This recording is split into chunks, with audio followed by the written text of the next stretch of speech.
नमस्कार, बहुत स्वागत है आपका न्यूज़ 18 के डिजिटल प्लेटफॉर्म पर। मैं हूं प्रशांत कटारे और बात हरियाणा के आईपीएस एडीजीपी वाई पूरन कुमार के सुसाइड मामले की। आईपीएस सुसाइड मामले में बड़ा अपडेट यह है कि सीएम ने अपने आवास पर इस मामले पर हाई लेवल मीटिंग की, जिसमें सीएम नायब सैनी के साथ चीफ सेक्रेटरी अनुराग रस्तोगी, डीजीपी शत्रुजीत कपूर और मंत्री कृष्ण लाल पंवार मौजूद रहे। मीटिंग के बाद सबसे पहले डीजीपी शत्रुजीत कपूर ही सीएम आवास से बाहर निकले। अब सूत्रों की माने तो सरकार डीजीपी शत्रुजीत कपूर को जबरन छुट्टी पर भेजने की तैयारी कर रही है और रोहतक एसपी नरेंद्र बिजारनिया को हटाने के लिए कार्रवाई की तैयारी में है। वहीं जबकि ओपी सिंह को हरियाणा का नया डीजीपी बनाए जाने की संभावनाएं बताई जा रही हैं। इससे पहले आईपीएस वाई पूरन कुमार की पत्नी अमनीत पी कुमार से सीएम नायब सैनी ने करीब 1 घंटे तक मुलाकात की थी।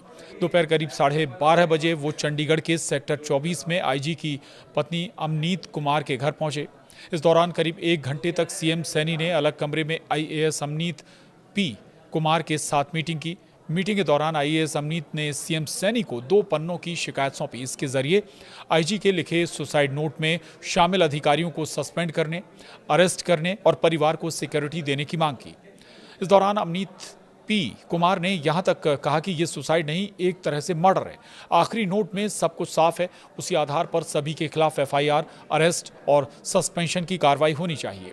उनके साथ मुख्य प्रधान सचिव राजेश खुल्लर भी पहुंचे थे, जो कि आईजी पूरन कुमार ने अपने सुसाइड नोट में आईजी खुल्लर को ही अपनी आप बीती बताने की बात लिखी है।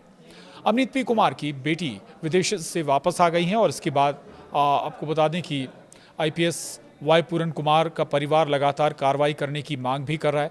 सूत्रों के मुताबिक जापान से चंडीगढ़ एयरपोर्ट पर पहुंचे लैंड होते ही सीएम सैनी ने डीजीपी शत्रुजीत कपूर से एयरपोर्ट पर ही मुलाकात की थी और सीएम ने डीजीपी से आईपीएस सुसाइड मामले की पूरी रिपोर्ट भी मांगी थी।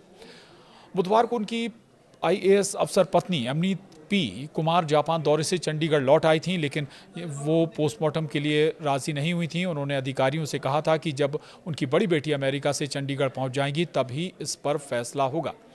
इसी बीच अमनीत पी कुमार ने चंडीगढ़ के सेक्टर 11 थाने में हरियाणा के डीजीपी शत्रुजीत कपूर और रोहतक एसपी नरेंद्र बिजारनिया के खिलाफ शिकायत दी। उन्होंने आरोप लगाया कि डीजीपी और एसपी ने उनके पति का उत्पीड़न किया, जातिगत भेदभाव किया और उन्हें प्रताड़ित भी किया गया। ये तमाम आरोप लगाए गए अमनीत पी के जरिए।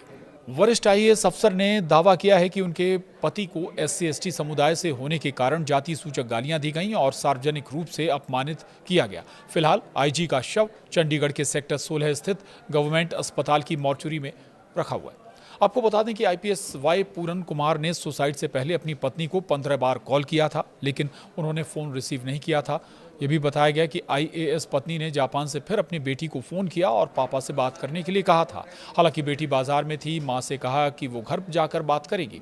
बेटी जब घर पहुंची और बेसमेंट में गई तब जाकर देखा कि वाई पूरन कुमार सोफे पर पड़े हैं और उनके कनपटी से खून बह रहा है। इतना ही नहीं, पूरन कुमार ने एक वसीयत भी लिखकर छोड़ी है, जिसमें सारी संपत्ति अपनी पत्नी के नाम करने की बात कही है। आपको ये भी बताते चलें आखिर में कि मंगलवार को पूरन कुमार ने सुसाइड करने से पहले अंग्रेजी में 8 पेज का सुसाइड नोट छोड़ा, जिसमें 30 से 35 आईपीएस अफसरों और कुछ आईएएस अधिकारियों के नाम लिखे होने की चर्चा है। उन्होंने इन अफसरों पर जातिवाद, पोस्टिंग में भेदभाव, ACR में गड़बड़ी, सरकारी आवास न मिलने और प्रशासनिक शिकायतों, मुकदमेबाजी के चलते परेशान करने की बात लिखी। डीजीपी रैंक के एक अधिकारी पर बेवजह नोटिस भेजकर परेशान करने का आरोप भी उन्होंने लगाया था। हालांकि अब इस मामले पर खुद मुख्यमंत्री ने संज्ञान लिया है।